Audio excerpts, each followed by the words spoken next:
Hello, good afternoon. I hope you're as excited about this next session as I am. For most of us, 2020 was a year of change, significant change. We couldn't safely gather with friends or family. We started wearing masks everywhere, and we started working, schooling, exercising, doing almost everything we could. And while we were trying to figure out this new normal, some of us had trouble navigating and maintaining our mental health. That's why we felt that it was so important to discuss how to manage mental health during unstable times in our conference today. But before we get started, I'd like to recognize our longtime sponsor and supporter of this particular session, Enhacer, UPS. Thank you, UPS, for being a supporter of our Latina Empowerment Summit event and for supporting this session in particular. Now, I'd like to introduce a dear friend, accomplished colleague, and our speaker for today's session, Managing Mental Health in Unstable Times, Alina Moran. Alina is the president of Dignity Health California Hospital Medical Center, based in Los Angeles. In this role, she leads the overall direction, strategy, and operation of the hospital.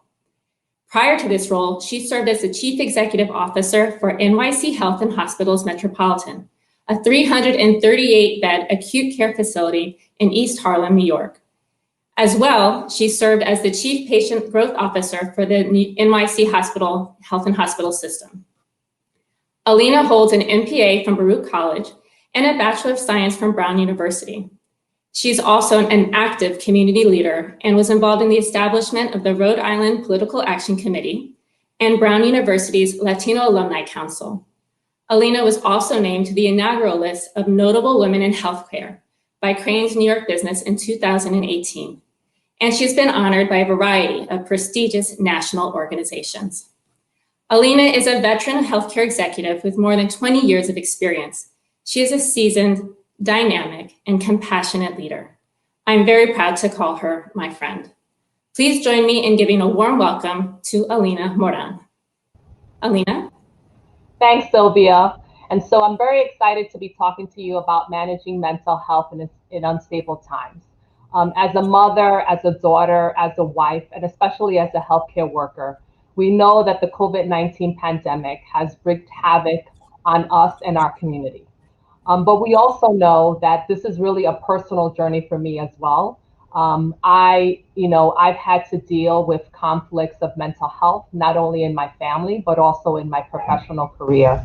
And while I'm no mental health expert, I just wanted to give you my perspective and things that I've done, both personally and professionally, to be able to manage, especially in these unstable times. In order to kind of provide you a reference point, I just wanted to provide you with some statistics before we get started. So one of the things that we know related to the pandemic is that it has disproportionately affected women. Based on a recent Bureau of Labor Statistics study, over 2 million women dropped out of the workforce in 2020. 2 million individuals. And what does that mean for us? That means that women's participation in the workforce is at its lowest than it's been since the 1980s. And we all know, as we have conversations related to gender equity, that not being in the workforce just adds a bigger and bigger gap. And so what I would like to do next is talk a little bit about burnout. And what does burnout mean? There's been a lot of research done. Dr. Christina Maslick is one of the leading pioneers in this work. And she really describes burnout as really the prolonged stress, those interpersonal stressors that you have on your job. And based on her research, she's looked at really 6 main causes to burnout. And these may be something that you deal with on a day-to-day basis, or it may be something that you don't deal with. But one of the things that we need to realize is that in order to be successful, we need to understand the impact that this is having. Burnout is really a prolonged process. It's not necessarily a worker issue, it's really a workplace issue. And as you look at the 6 causes, you see that the first one is really unsustainable workload. And we all know, especially during the pandemic, that has increased, right? As Sylvia mentioned, we're living in a world where people are working from home, where kids are schooling from home, where everything is about Zoom and is about screen time. Based on a recent study, we've seen that the workload has definitely increased during the pandemic. We spend actually 47 minutes more per day in work. We know that emails consistently come in, that Zoom meetings are happening later and later. And so that unsustainable workload is really creating a real hardship especially for women and mothers who have to navigate that world. A perceived lack of control. For me, this is kind of one that really hit hard for me. I've been in healthcare for over 20 years, and I've never experienced what I experienced during this last year. I took on a new role here at the hospital. I moved my family across the United States to California from New York. And that lack of control happened on a day-to-day basis. We were dealing with not understanding kind of the nature of this disease. We didn't understand kind of what we should be doing. Should we be social isolating ourselves? Should we be wearing masks? No, the lack of control of not understanding how do we treat our patients. And so that was really a hardship as a leader, not really understanding how can I support my team? What are the things that we should be doing? It was really a minute-to-minute discussion. And really, it was hard, especially being without a supportive community. As I mentioned, I moved my family here about a year ago, and I really didn't have the supportive community except for my colleagues and my coworkers. And one of the things that the pandemic has really done is really created isolation, right? We're not able to interact with loved ones. If that interaction happens primarily by phone or using some type of FaceTime application, the opportunity to provide support from multi-generational individuals has also been changed. We also see a lack of fairness, right? I mean, one of the things that I've struggled with is that how disproportionately COVID-19 has affected Black and Brown communities. We know that, we are essential health, workers. We know that we participate in, our living conditions are related to like multi-generational households, right? We're living in really urban settings. And so that lack of fairness has really kind of been exacerbated by COVID-19. And really a mismatch related to value and skills. And so when you look at these things, we may think that burnout is really just related to kind of our own mental health well-being, but it's really more than that. I mean, there was a recent study in the Harvard Business Review where it talked a little bit about how this pandemic has affected not only the United States, but because it's a worldwide epidemic. And one of the things that in terms of their survey, they realized that, there was about 1,500 people that responded to the survey. And overwhelmingly, people felt, 89% of the respondents felt that their work life was getting worse. 85% felt that their well-being had declined. 56% had felt that their job demands have just increased exponentially. 55% felt that they couldn't balance home and work life. And then about 25% felt that they couldn't maintain a strong connection with their family, with their friends, or with their colleagues.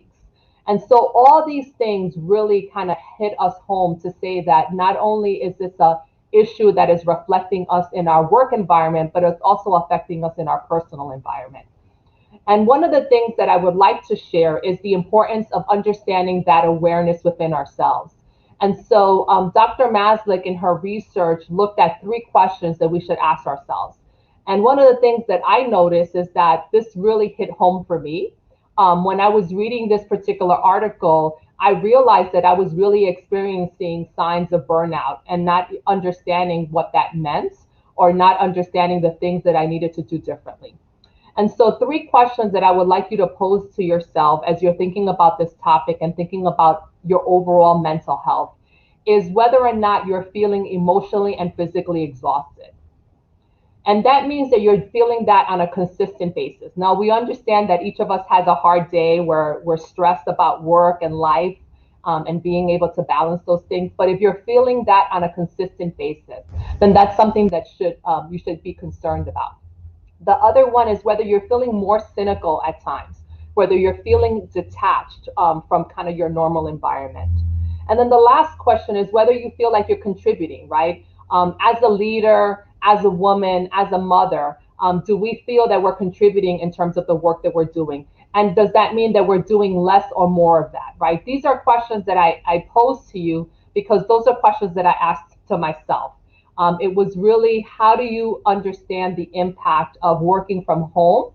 And how does that impact you in terms of the work that needs to happen, right? How do you manage all the things, right? One of the things that I read as I was thinking about this topic and thinking about my own experience is that, I was working full time, and because of my role, I was actually at the hospital, but I was also trying to manage my son being on Zoom school and my husband working from home, and the challenges of having my dad and my brother in New York, where I couldn't support them and I couldn't see them, and just the impact that that was having on me.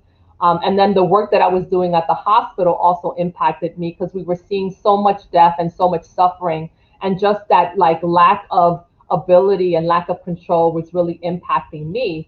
And so as I was thinking about this work, I thought about what strategies could I use to try to help me in terms of my own development personally, but also how do I impact my team here at the hospital. And so the first thing that I want to talk about is, what are those psychological superchargers? What are those things that really excite you, that create energy in your life?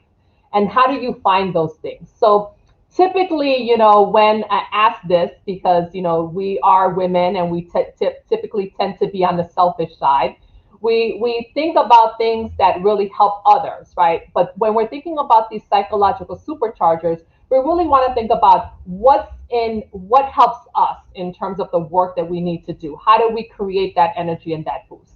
And so two key things that I would say. One is that really you want to focus on kind of removing those culturally mandated kind of perceptions that you have in terms of thinking about, well, what does a woman want? What does a Latina want? How do I create comfort for that, right? It has to be really about imposing what is your inner hedonism, like what do you want to accomplish? What provides pleasure to you, right? And so that may be exercising, that may be going for a walk, that may be hanging out and having a happy hour with your girlfriends over Zoom. For me, it really is about, shopping therapy. Like that really works for me in terms of supercharging me. So I would just say you need to find what those psychological superchargers are. You have to make emotional and physical well-being a priority, right? In the same way that you schedule your meeting, in the same way that you have a calendar for all of your kids' activities, in the same way that you prioritize your pet, you have to prioritize your emotional and physical well-being, right? You need to calendar it in so that way you're actually focusing that on a daily basis. And for me, that was one of the key things, right? Because of the work that I was doing at the hospital, I had stopped exercising. I had stopped eating well. I had really, created like almost this bubble of isolation for myself where I was just kind of going to sleep and coming to work. And there was like no in between in terms of priority, my emotional and physical well-being. And so that's something that you definitely need to emphasize. Building a meaningful support network, right? And that support network can be at work, can be your friends, can be your family. But really spending in the same time as you're prioritizing your emotional and physical well-being, you have to prioritize the ability to interact with them. Even if it's by phone, even if it's a Zoom call, even if it's house party, however you're interacting with them, it's important to have that support network in order for you to be able to manage your own overall mental health and well-being. You need to disconnect, right? I mean, I know we're plastered to our phones, but we have to have the ability to disconnect. And you need to think about practicing meaningful opportunities or exercises. For me, what I try to do as part of my daily ritual of going home is that I have what I call my discharge home checklist, right? And that means that I think about 3 ways that I made a difference today, right? 1 way that I can improve, and I take 10 deep breaths to kind of make sure that I disconnect from the work that's going on at the hospital as I move into my work that's happening at home.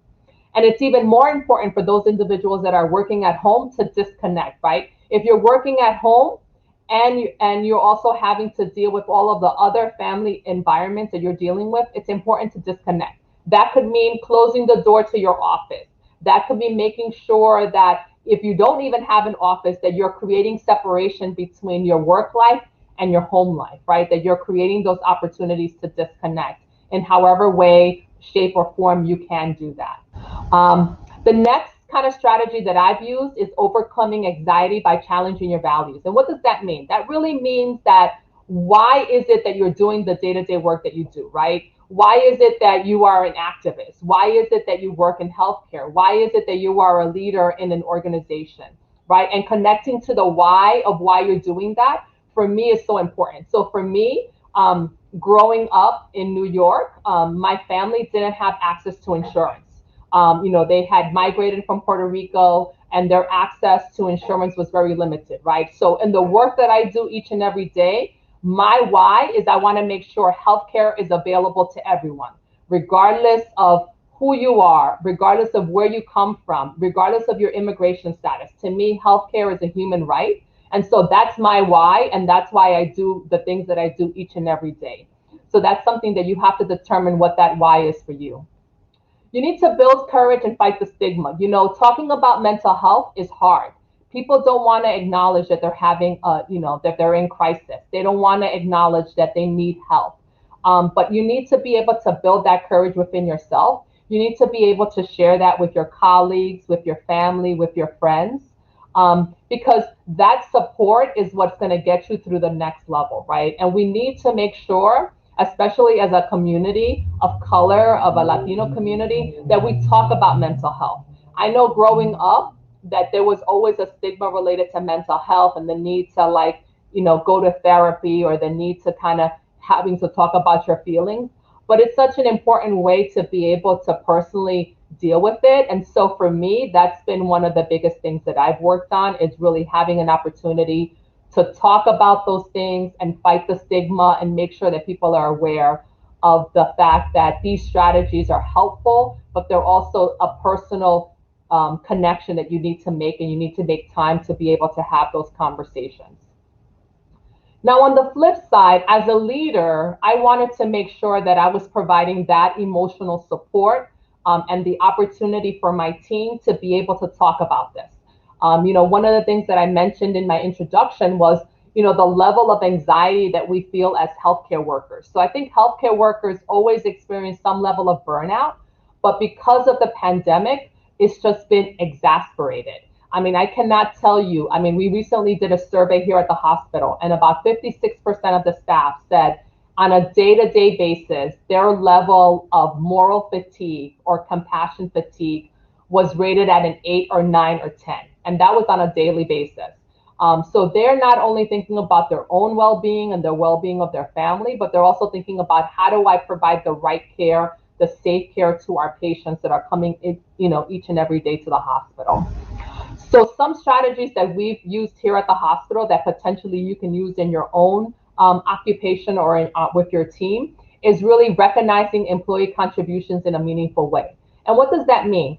So it could mean many different things, but here at the hospital, we've taken the opportunity to do rounding, to thank staff, to provide them with snacks, with gifts.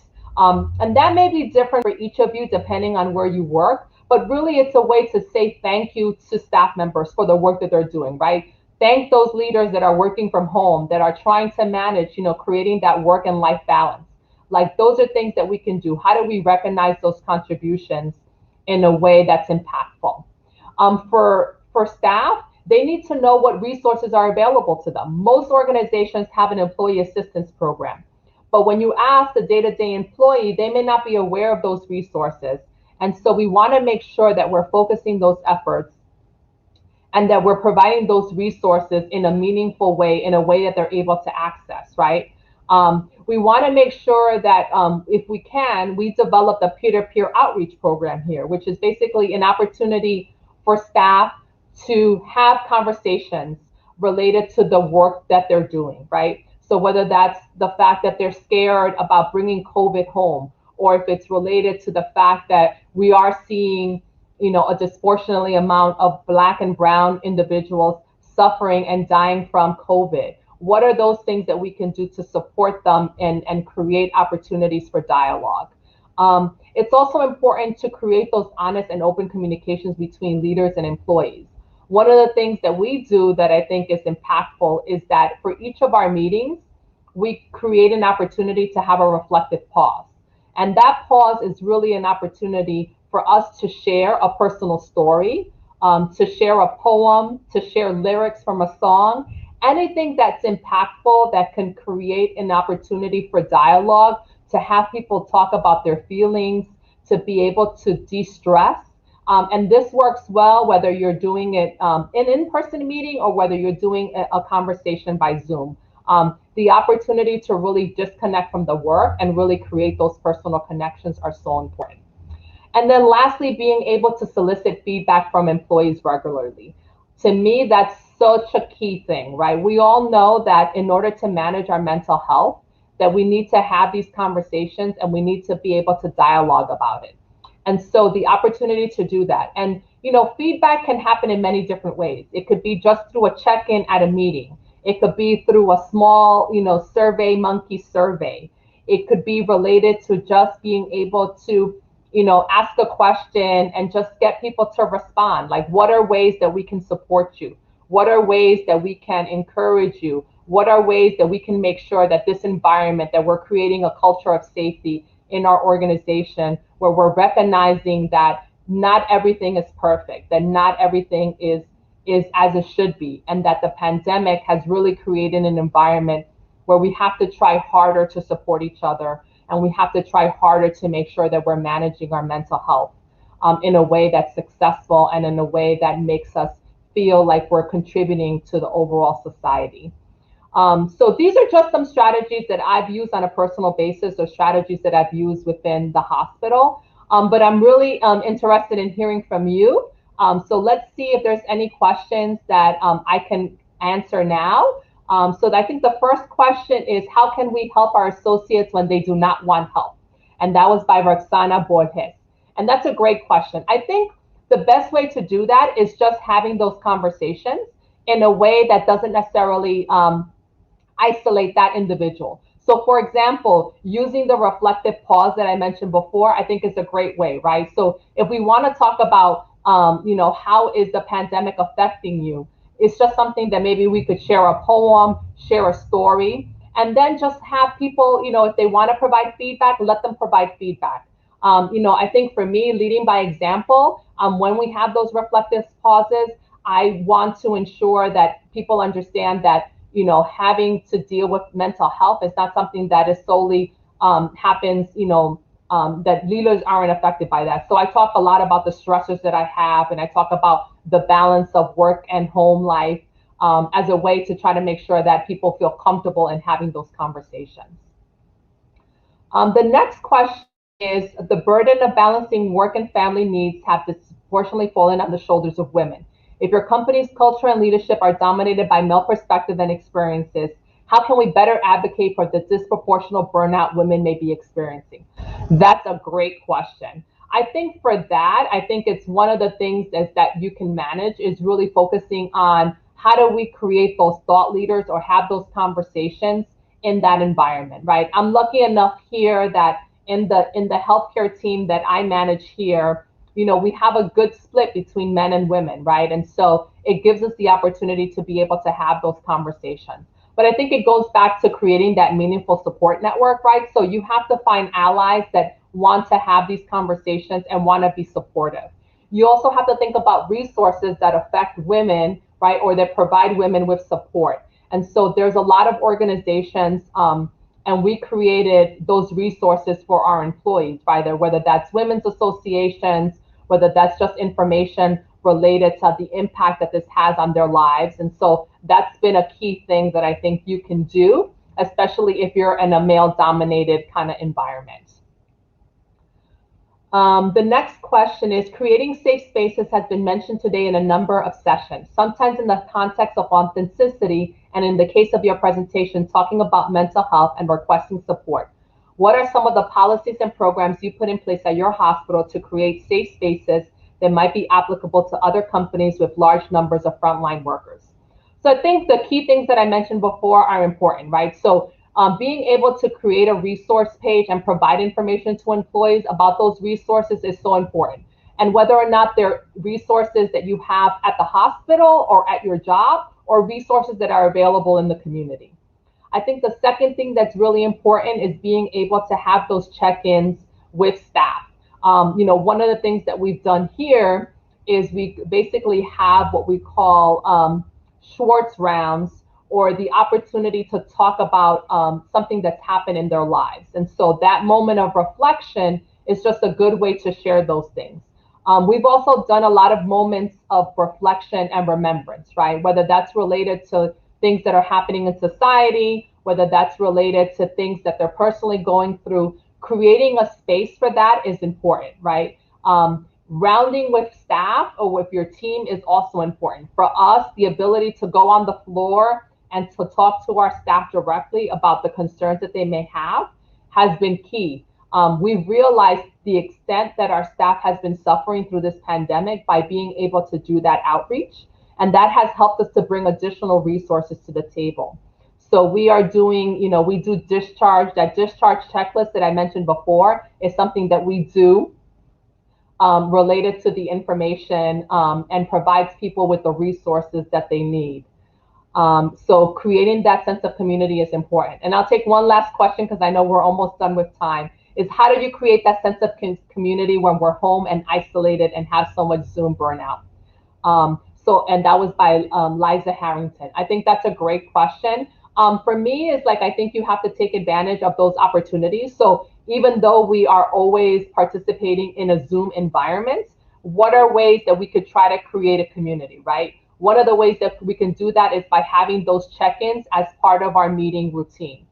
Another way that we can do that is by doing, maybe having a Zoom event or a Zoom meeting where we just talk about what you would have done if you were talking to a colleague at lunch or at breakfast, right? How do we create those opportunities just to have a personal connection with your team where you're just talking about how life is going, what are the challenges?